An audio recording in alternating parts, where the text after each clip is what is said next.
So, I made an assumption which might be wrong, so I'm going to check this first. It's like, innovation is all about testing your ideas. Who was at my talk yesterday? Hands up. Okay, good. I'm actually going to talk about the same thing. But now we're a small group, so I also suggest that you just ask questions, right? So I can take it in any direction.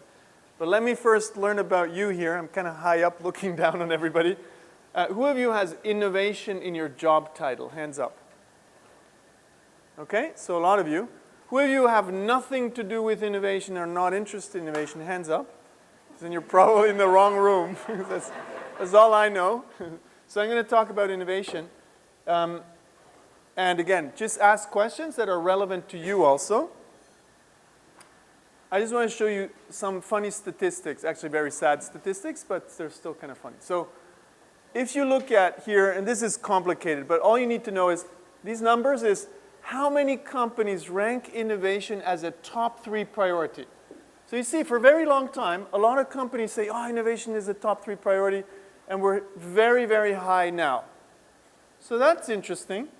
People saying, we are interested in innovation. It's very important in our company. Who's in a company that says innovation is important? Okay? So those are words. Now, according to BCG, a consulting firm, here is what they think, how many companies are actually good at innovation. And you see in 2021, it was 20% that were good. And in 2024, they say 3% of companies are actually good at innovation. Can you see the problem between the two statistics? And here we're talking about scaling innovation. So not saying there's nothing going on or not good things, but actually getting real results. I believe innovation without a return on investment is innovation theater. So if we don't get results, we're not doing our job well. But sometimes it doesn't depend on us, so I'll get into that a little bit. Now, what are companies really looking at? So you see, most people, they're looking at updating their innovation operating model, and actually relatively few refreshing their innovation strategy. So these are all the topics. Just Google BCG Innovation Report and you'll find it. Now, why are these things happening? Why is this so difficult? So I like to frame it this way. Any startup, any idea, any venture in a company starts with an idea. But ideas are actually super easy and simple, and they're everywhere. So if you think innovation is about finding the right idea, you didn't do your homework, okay? Because what's hard is turning an idea into value propositions that customers care about, into business models that can work. Once you find that, you start to scale that innovation or startup or venture, and then it becomes a management challenge when it's big. So ideas is the easiest part. It's just in the front. This part here is very hard, and this part here is hard, but it's different hard. And here's the key thing. They're very different. So in a company, from 0, let's say you're a startup, you start with 0, and you go to whatever, 10 million in revenues, and then you become a really big company, and you go to 100 million or a billion in revenues. This world here and this world here are different. This is the management world. This is where you get an MBA at a business school. Who of you has an MBA? Okay, so this is a Master's of Business Administration, and they teach you literally nothing that's relevant here. So when we use the same key performance indicators from here to this, we kill innovation. So when I say return on investment, I have actually a completely different way in mind of calculating that return on investment than in this world, okay? You calculate return on investment here differently from here. So that's just to start.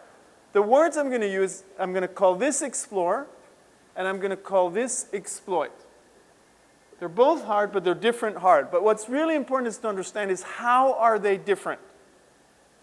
And what's even more important to understand is, as leaders, not just innovation leaders, but as a CEO of a company, how do I manage this and how do I manage this? The same person.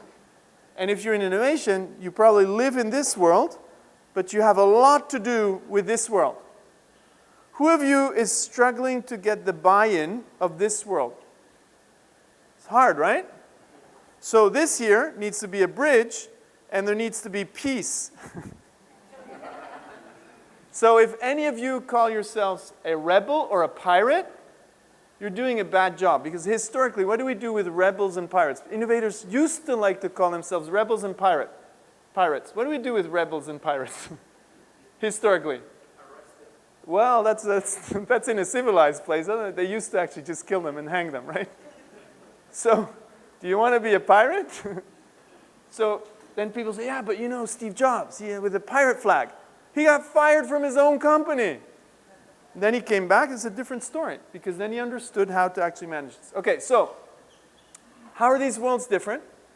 Uncertainty in your existing business is relatively low. You know the customers, you know the value propositions, you know the supply chain.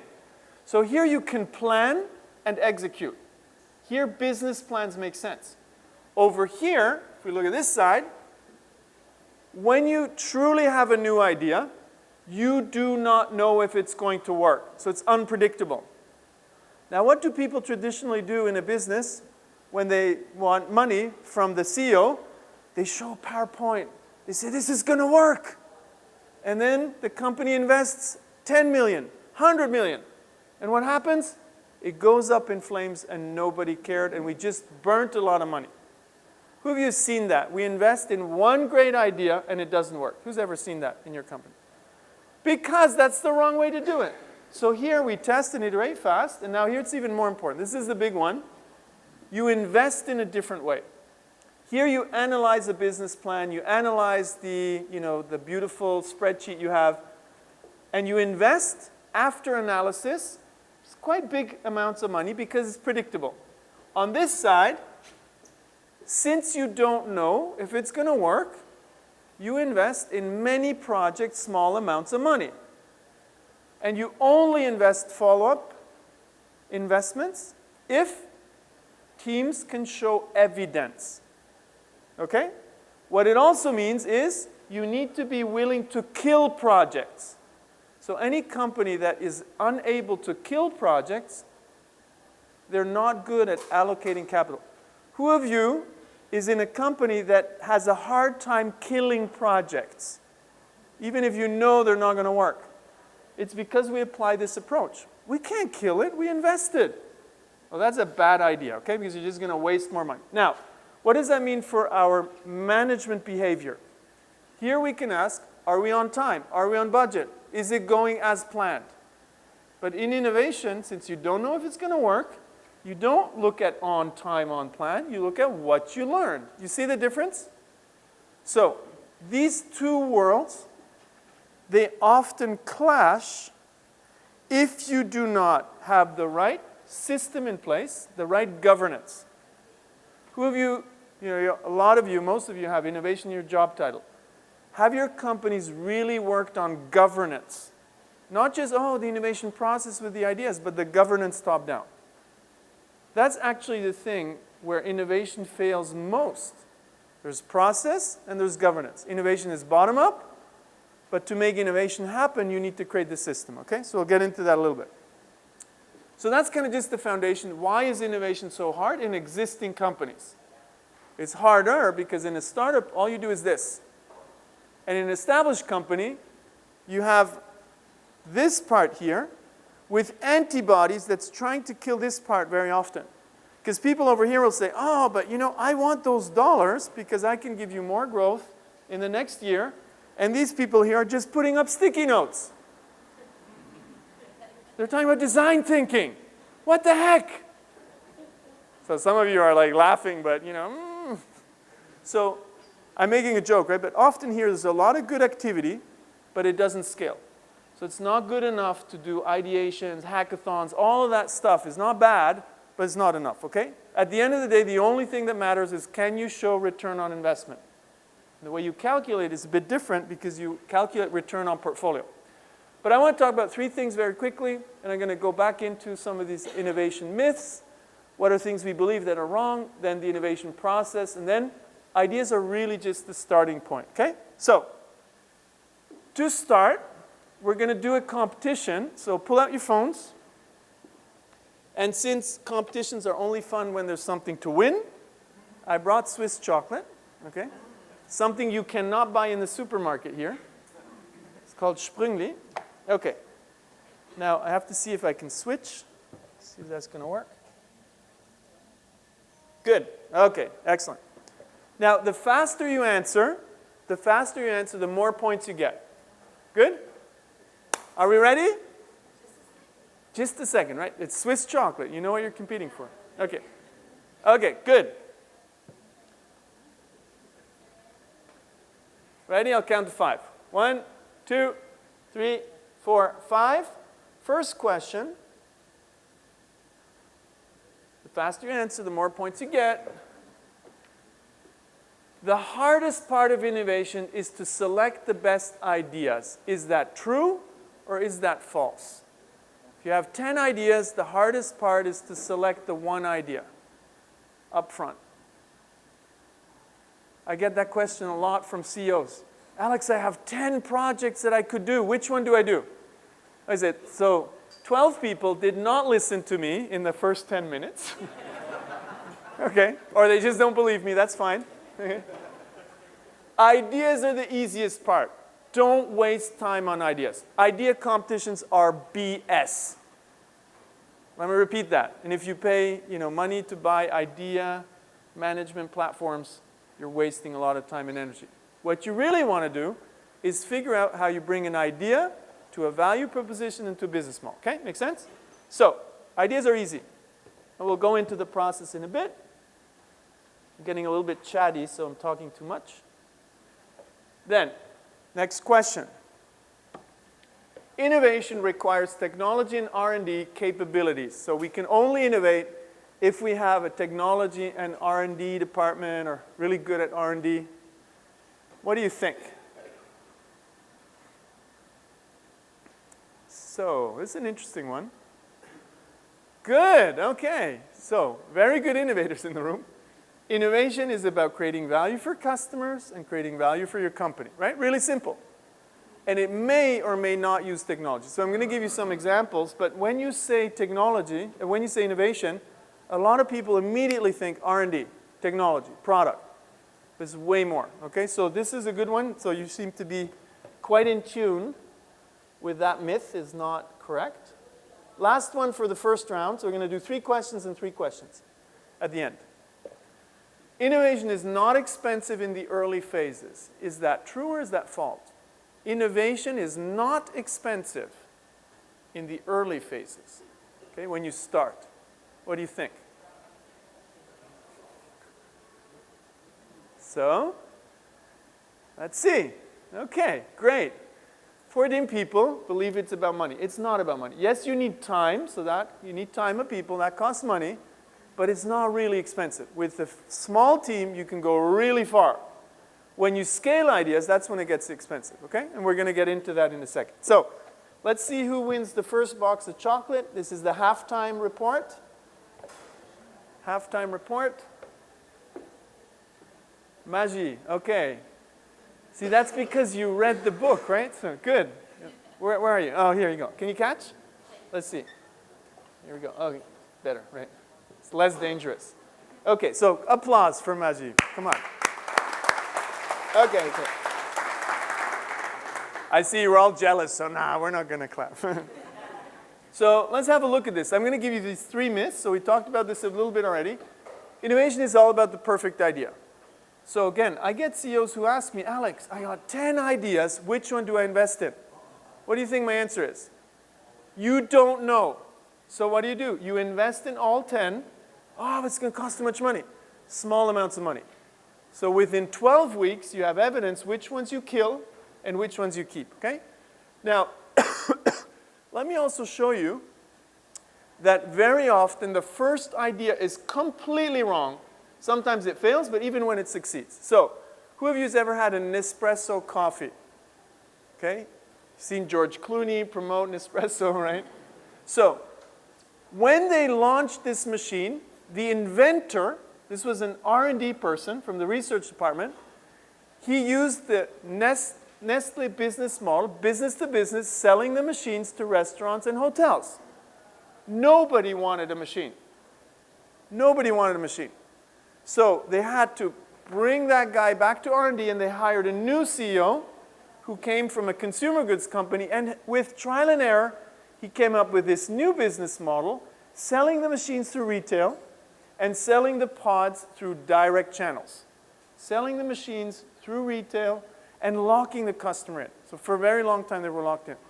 So why am I showing you this? Because it's the same product.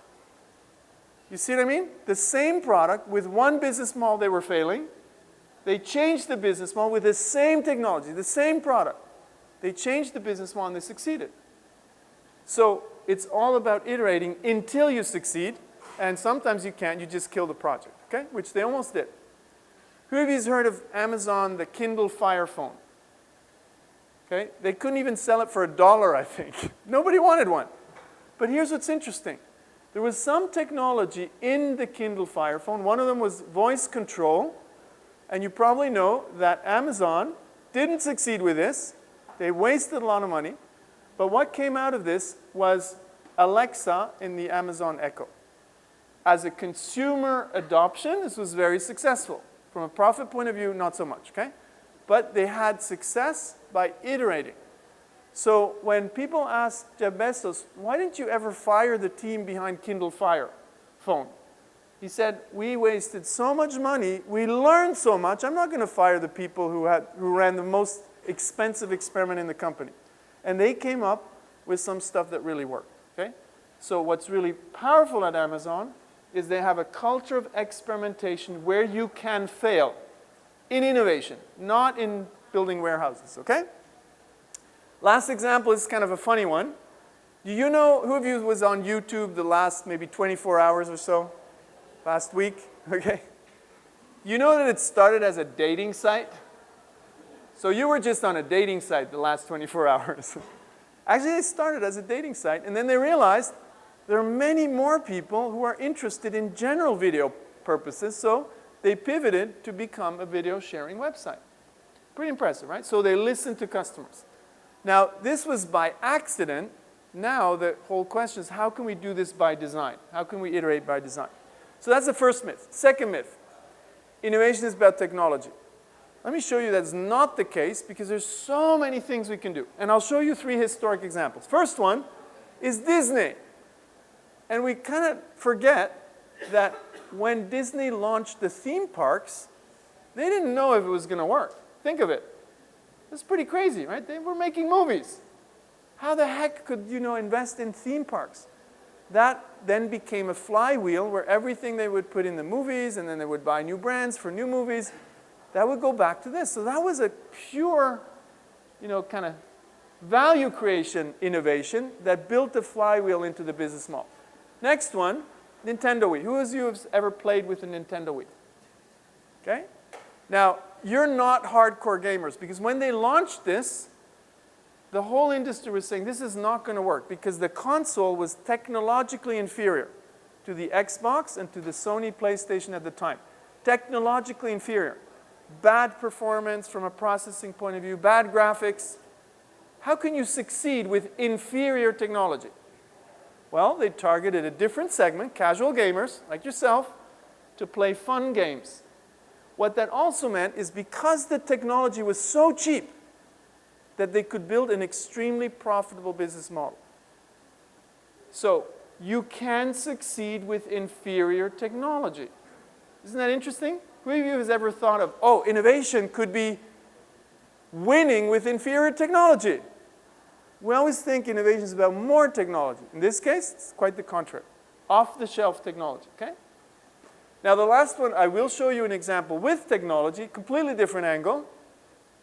Few of us probably remember this machine. This is a photocopier. There once used to be photocopying machines. But when Xerox launched this technology was so expensive that nobody would buy it. And it did something that nobody ever experienced, because back then copying, not photocopying, copying was a smelly chemical process. This machine could make 2,000 photocopies in a day. But when you've never experienced it, you don't know what that even means, right? So they had to come up, for this science innovation, they had to come up with a different value proposition, just 2,000 photocopies per day. But since nobody knew what that was, they had to somehow bring this into companies. But this machine was expensive. So what did they do? They said, we're going to use a new business model. We're going to get companies to lease the copiers, lease them for a low amount of money, and then they get 2,000 copies for free per month, and then they pay for every single copy. Now what happened is people got these machines. They said, oh, pretty interesting value proposition. And they started to make 2,000 photocopies per day, which means from day 2 onwards, they would start to earn a lot of money. And then, of course, Xerox forgot to kind of continue to innovate. Rest in peace, Xerox. Okay? So when you don't continue to innovate, it doesn't work. But you see how business models can help you bring certain things to market that you couldn't without the right business model. Okay? So much to technology. There's a lot more when you think business models. Now let me give you one quick example. Here's one from the For Impact. Jigar Shah is an entrepreneur, and he was really passionate about bringing solar energy to the market when it was not yet really spreading. So he was asking himself, how can I bring these solar panels to the market? He looked at the oil and gas industry and he said, there's this thing called power purchasing agreements. When people buy power over a long time. So he went to the retailers and he said, hey, you know, Tesco or whatever, Carrefour, you can buy energy from me for 10 years at a fixed price. But you have to sign a contract that you're going to pay me for energy for 10 years. And they say, wow, of course I want this. No more fluctuating energy prices. But now Jigar Shah has a problem because he's getting them over 10 years to pay, but he still needs to have the money for the upfront investment in solar panels. So he said, what can I do? Oh, what if I took these papers, 10-year contracts, and I sell these 10-year contracts to investors? So he became the middleman between people who signed the power purchasing agreements and investors who want to invest long-term. And he could finance the solar panels. So again, business models that help solar energy take off. And now this is a common practice in the solar energy industry. But it was one person who had to come up with that idea. Make sense? Pretty interesting, right? Last one. Innovation is only expensive when it's done wrongly. And so a lot of you got this one right because you understand that when you start, uncertainty is high. You have a completely new idea, new business model. So what do? You make small experiments. For example, talking to customers, okay? Talk to customers. Sounds very trivial. A lot of R&D departments, they do a lot of research before they ever talk to a customer. That's a crime.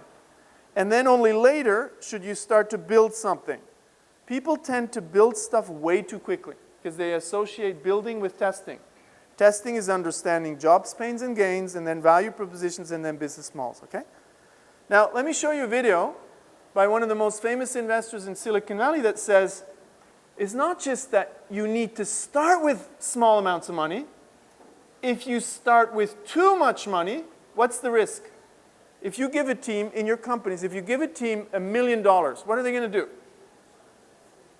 They're going to spend it, right? In particular, if you give it to engineers. Who is an engineer in the room? Okay. If engineers get money, they build something.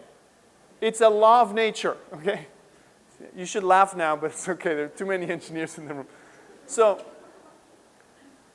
what you really want to do is test before you build, okay? Test before you build. So we're going to hear Vinod Costa talk about the startup world, but it's the same thing in established companies. I think it's actually even worse. Okay, so the sound doesn't work anymore. It did work when we tested it.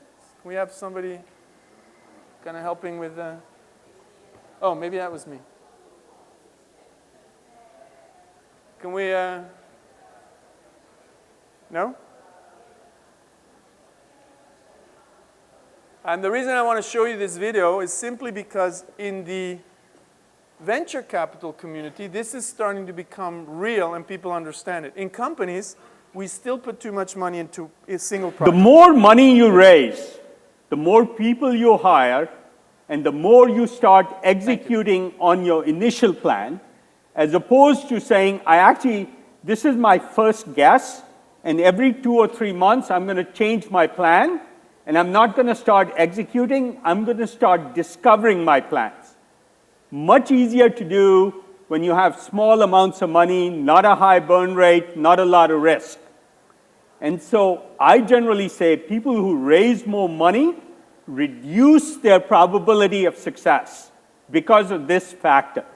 They hire teams, they hire experienced people, and they start executing on the wrong plan or on a rigid plan. Isn't that interesting? When you have more money, you actually reduce the risk of success. You increase the probability you're going to execute the wrong plan. So back to that question I often get from CEOs is, oh, I have 10 ideas. Which one do I invest in? You invest in all of them, small amounts of money, but after 12 weeks, you kill 70%. And killing is a bad word, so you say you only make follow-up investments in 30%. Those who can show evidence. Make sense? And then you create this kind of funnel. That's super important. Okay, so now let's get quickly through the process and then through to an exercise. Any questions so far? Make sense? Clear so far? Clear? Who learned a little something this morning so far? Okay, that was a risky question for me.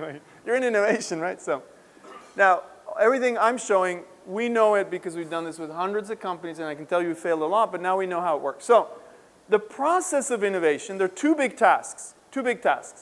One is business design. That's meaning figuring out the right business model and value proposition. The other one is testing. And you go through these double loops really quickly, okay? So business design is coming up with ideas. Then you make business prototypes, value proposition canvases, business model canvases. You assess. And then very quickly, and this is important, don't spend more than maybe one day on business design at the beginning. Ideally, it's maybe 2 to 3 hours. And then immediately, you go and start to test. So you ask what are the biggest hypotheses, you start to experiment, you learn from those, and then you decide if you should change the business model or value proposition or go on. So you go through this process really rapidly again and again and again. And what companies get wrong all the time is they will spend 1 to 3 weeks to think about the business model at the beginning. Do not do that. Go as fast as you can to here. You will get evidence or data, and with that data, that's when you go back to rethink. Okay? So it's not linear, it's back and forth. Make sense? Should never be a linear process. So when we have this, we can turn it into something very structured. So one thing we do at Strategyzer, at my company, is we turn this into very structured process that you can repeat again and again and again. It's the same thing from pharma to technology to consumer goods. The process. The content is different, right? So what you have is you learn the methodology first very quickly. You shape your ideas in a small workshop, and then you test and iterate all the time. And every week you make decisions if you're going to change or not. After maybe 12 weeks, what do? You turn this into a presentation that doesn't emphasize the idea, but emphasizes the evidence that supports the idea. Do you see the difference? The evidence that supports the idea. 5 out of 10 customers have this problem. That's evidence. So rather than saying, oh, it's a beautiful product, who cares? I want to know how many people care, okay? And then you decide with an investment board if we're going to invest or if we're going to kill the project. Make sense? And ideally, you have like 10 best companies. We're working with one now, or we're starting to work with one. How many projects do they have? 500. It's a company with about 25,000 people. So pretty huge, but not super huge. 500 teams. Think of it. How many teams do you have running? Even if you're a small company, so Strategyzer is small, we have teams running. So if you want to learn more about how we do it, I'm going to show you a little bit. You have Mathieu and Marcelo in the front, hands up there, who can tell you about it as well, okay? So the process is the same, and you go through this again and again and again. So one of the things we believed in, we used to do this just for large companies, Okay, so who of you is in a large company, like more than 1,000 people? Okay, who of you is in a smaller company between 0 and 1,000 people? Okay, so innovation is accessible to all, but the larger you are, actually the more projects you should be running. So one of the things we saw by doing this, so we do the coaching for the teams, we do it with our programs, what I just showed you, on our platform. And because it's structured, we can do it at a relatively affordable price tag. But you should have at least 10 teams running like this. And if you're like 10,000 people or 20,000 people, it should go all the way to 500 teams. Because it's not expensive at the beginning. But what does that mean? You're really good at killing projects all the time. Because you can't afford putting like 1 million into 500 teams. That would start to get expensive, right? But you can put some time into that. So, but what we said is, we actually want companies to be good at it, so we singled out the coaching and we said, we believe that companies can do it on their own. So we started to just package programs so that companies could do it on their own. Because the process isn't the same. We're really good at process, but we want the companies to do the content. And then we went on and said, well, some companies actually want their own process, so what if we just use the platform so they can design their processes and coach their teams. So it's our own business model innovation, and we push it as far, because I always say you can't tell people to do something if you don't do it. Makes sense, right? So we're self-disrupting our own business model, because what's the self-disruption here? If you're looking at this, what's the self-disruption going from here to here? We're killing our consulting business. We're saying you can do it on your own, instead of saying, oh, we're going to take money from you. So super important to always ask yourself, which business do you want to be in, and which business do you want to actually self-disrupt? So we started doing this really systematically by getting this process into more and more companies, large ones and small ones, actually. Okay, now, let's get to an exercise by looking at ideas, and I'm going to give you an example. So business design, we're not going to go into this, because I think that's the easier part, where you prototype ideas. And a prototype could be as single as a napkin sketch. Who remembers the famous napkin sketch of Southwest Airlines when they started? Pretty cool, right? They were drawing on a napkin. Herb Keller, who started the company, we want to build an airline for one state in the US that connects San Antonio, Dallas, and Houston. That was a prototype of an idea. Now that's pretty rough, but it could be a start in a workshop. What we say is, what if you use more sophisticated tools, but simple enough to sketch out your ideas? Who of you has ever used the business model canvas? Because I'm not going to go into this too much, but we made this so you can sketch out an idea, the business model. But if you want to sketch out the value proposition, you use a different tool, right? So right tools for the right job. Now let me give you an example. We're going to use Sarah's imaging. This was a student team going through a Stanford class. Engineers, they wanted to build drones with a hyperspectral camera that would fly over farms and do precision agriculture by collecting images and data. And Ashwin was the team leader. He said, we're really excited about bringing technology to agriculture, but in fact, they actually wanted to build drones, okay? Stanford students, engineers. I love making fun of engineers. So they said, we're going to build drones. This is our value propositions, drones that deliver crop data to farmers in the US, and we're going to sell the data. So I'm keeping it simple on purpose. In terms of customers, they said they want to manage and treat the fields. They want to forecast production. What they hate is diseases and more, because that has an impact on harvest. What they really want is profitable harvest. Keeping it simple. That's the customer. How are they going to create value for them? With their hyperspectral image data, they're going to help targeted interventions to prevent the diseases. They're going to improve the forecast that leads to profitable harvest. That was their idea. That's just a napkin sketch, more sophisticated napkin sketch of the idea. But that's just the red part. The red part is easy. They said, we need to test, because that was what the Stanford course was about. So they had to come up with hypotheses. What needs to be true for this to work? Or the question you can always ask when you extract your hypothesis before you prioritize and then refine them. What do you ask as a question?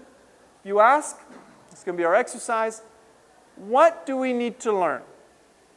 So this idea is going to work if we learn, if we can have the right data can be extracted from the images, Drones can deliver images. Software can stitch together images of the field. That's a very technological approach, right? Are these good hypotheses? They are, but that's not enough, right? That's like engineers coming up with hypotheses. What you really want is all the hypotheses for the entire idea. Can we present the data? Will farmers use the data? Will they pay for the data? All of these things need to be true for the idea to work. So you take a big idea, you break it down into smaller testable chunks. So can you test all these things? Yes, but it would take a lot of time. So what do we need to do? We need to prioritize what are we going to test first. And that's what you're going to do with your seat neighbor. For 2 minutes, you're going to discuss, if you were this team, Sarah's Imaging, if you were this startup team, what would you test first? Of these 11 hypotheses, which one would you put first, second, and third? Because you can't test the whole idea, you test pieces of an idea. Make sense? Okay, 2 minutes. Let's see who gets it right. Let's go. 2 minutes with your seat neighbor, okay? Which one is the number 1, 2, and 3? Don't be shy. I don't know Brazilians to be shy, so this shouldn't be a problem, right? Let's go. Let's do this together. Let's do this together. So why am I showing you this? Because a lot of the companies we go into and we tell them about process, they say, yeah, we do this. We build MVPs. I said, okay, that's good.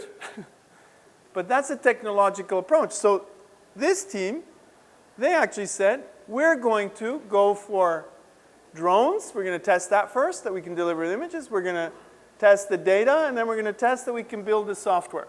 Who of you came up with that approach? Hands up. Engineer? No, okay. Ooh. So this is not the right approach because it's not the most critical hypothesis. At one point you might test this, but not at the beginning. So what you really want to do is something else. Why is this not good? Because testing technology is costly and time-consuming. So you shouldn't start with this. Now that sounds trivial when I show you this, but how many companies have R&D departments that do only this? Right? So I'm saying it sounds trivial, of course. Like who would be stupid enough to just do this? But we have a tradition of R&D in many industries, so we do a lot of that, and we actually waste a lot of money. It's not wrong, but it should be iterative. I see some of you laughing. Okay, so it's not about the technological challenges, right? These are at one point important, but you'll see, in their case, this went away. This wasn't important at all. So they were going through Steve Blank's class. He was teaching at Stanford then, still is actually. He came up with the Lean Startup methodology.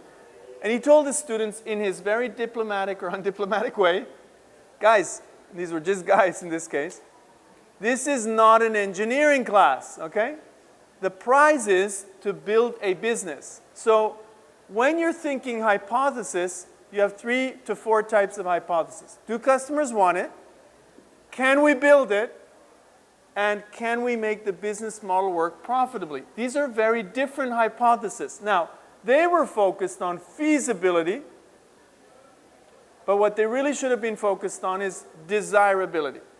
So very often, almost always, desirability comes first. Not all the time. In biotech, sometimes it's really about feasibility, or in pharma, less about desirability because we already know that a disease exists, okay? So now let's look at the solution. What's the best case? We would say D, G, and H. Why? Because this is the customer profile, things that are related to the customer. Because if they don't struggle with diseases, who knows?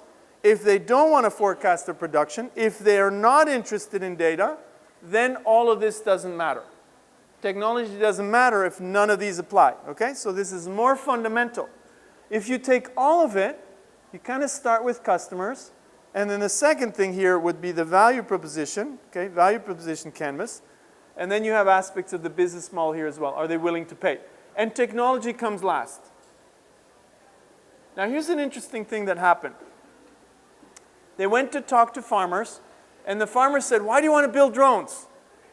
We already have all of these airplanes flying over the fields, spraying out pesticides, right? So they said, oh my goodness, we could actually use the existing infrastructure. So they started to cobble together these very rudimental things on airplanes that were already flying over the fields. And then they realized in their business model, they didn't need drones. They could replace the drones with the airplanes that are already flying over the fields. They were a little bit disappointed, because after all, they're Stanford engineers. But they wanted to build a business, okay? So they really went towards building that business. Okay, so just to show you that one of the things we see often is companies do not first ask what needs to be true, break that down, and then start to test. We immediately go and start to build stuff. That's not the right approach, okay? So here, there are a lot of things you can do first.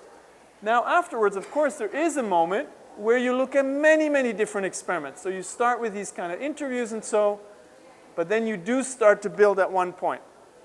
But I'll give you something that we think is very powerful, because when you have teams across a company, they've never done innovation. Who of you sometimes has to work with teams that come from some business unit, they've never done innovation, and you need to kind of help them do innovation? Who's ever been in that role, okay? So they have no time, they don't know how to do this, so we have to bring down the learning curve. So one of the things we said is, how could we make interviews more powerful and super simple? So we said, this stuff is relatively cheap, the evidence is not so good, but if we find a way to do this, and now we need the sound again, so if we can kind of, I don't know how to do that. Yeah? Yeah, yes please.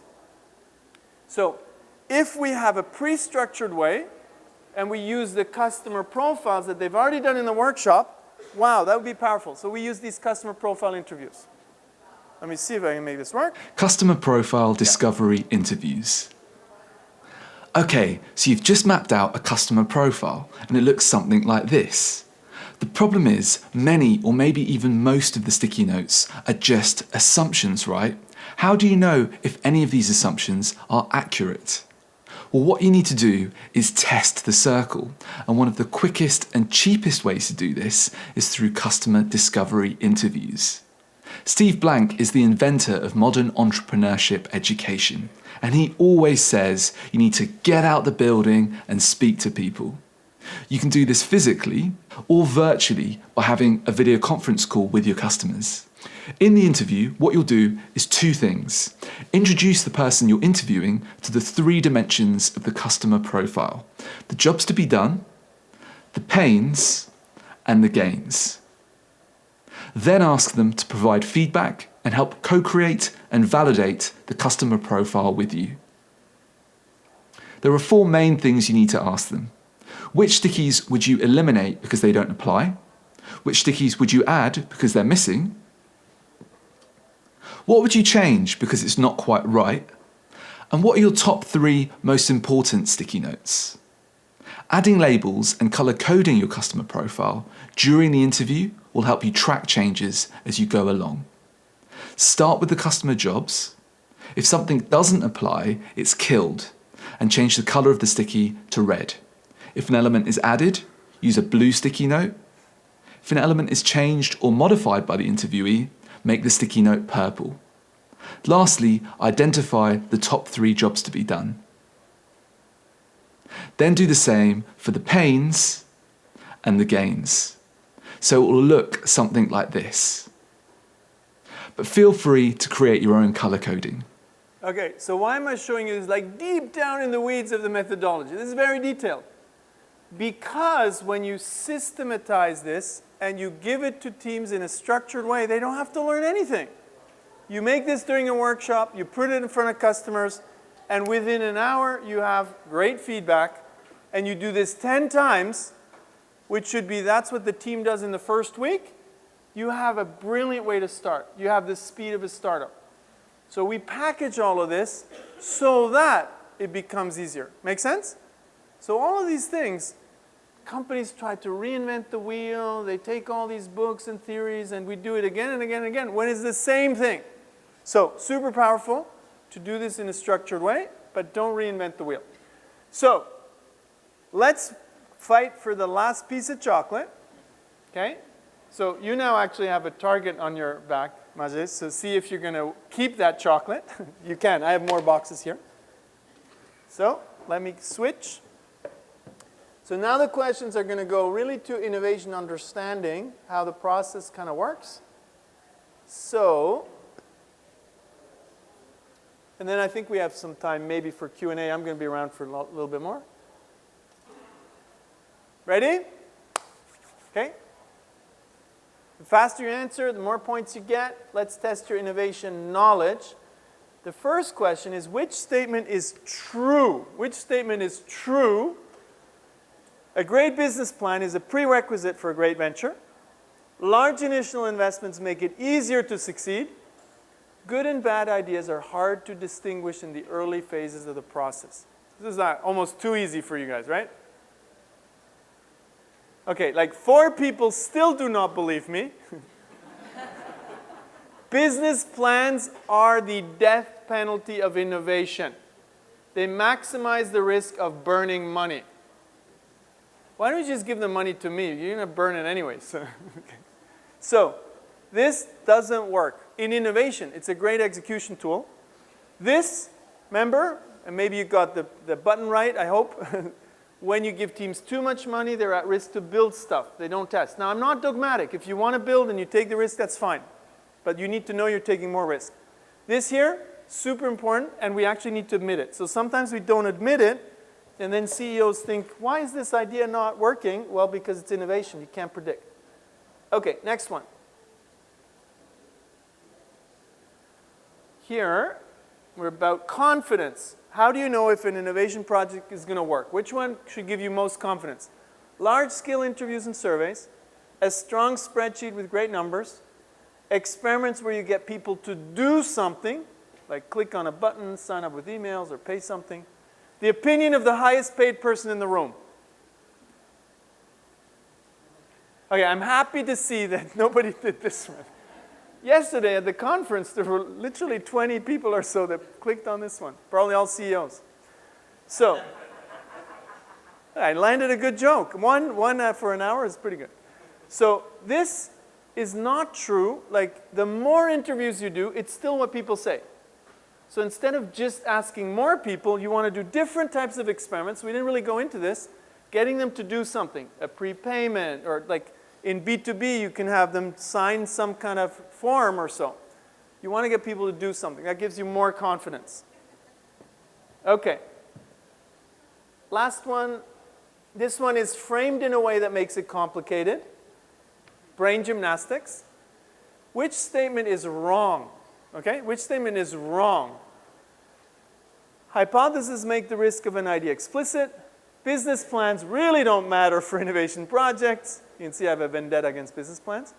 A product that customers love will always lead to innovation success. Okay, good. Okay. So I hope this was because you got the brain gymnastics wrong. Okay? Hypotheses do actually make the risk explicit, though that is true. This statement is wrong. It's not just about product. So that's why I'm always a bit struggling with teams who only first look at product. They're so product focused. In innovation, at the end of the day, you're building a business. Of course, the product needs to work, but it's very easy to make a product that works, but that is not profitable. Okay? Giving a Bentley away for free, that's going to be a pretty, successful product, but it's not going to be a successful business. Okay? So, super important. Now, what you all want to know is who is getting a second box of chocolate before we wrap up. Okay. Majid, you disappeared from the ranking here. Okay. So Felipe. Okay, 2 people whose books I signed, so you can see that reading our books does actually help. Congratulations. Yeah. Excellent. Okay. So let me wrap up, and then we'll see if we have questions. And those who need to go, don't hesitate to vote with your feet. So I want to end just with 3 things. When we go into a company, we look at 3 things to judge if a company is able to innovate. 3 things. Big picture. Leadership support. How much time does the CEO spend on innovation?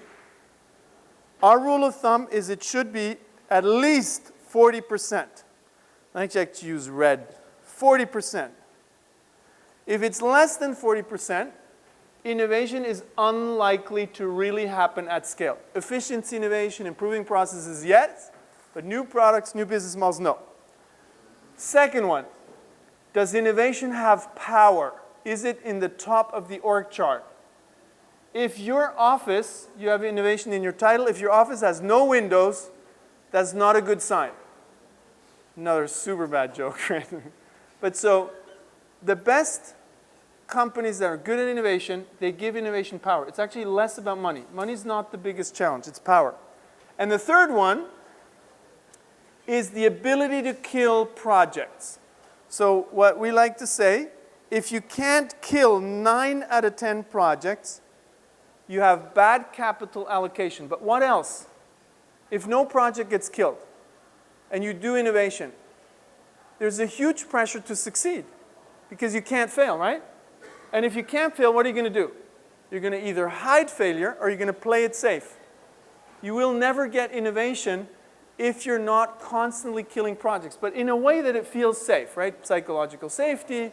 It's not about saying, you failed. No, it's, okay, you tried, but you went through the process. That's why we have process. Make sense? 3 rules. Ask yourself, if you have a check on all 3, it's very likely you're going to be good on innovation. If you have an X on all 3, go and work somewhere else, okay? That was between joke and reality. So I can see like, Okay, so that was it. Enough of the bad jokes. I hope you had a little bit of fun learning something. If you want to know more, we do this for a living, so happy to help you, okay? Thanks a lot.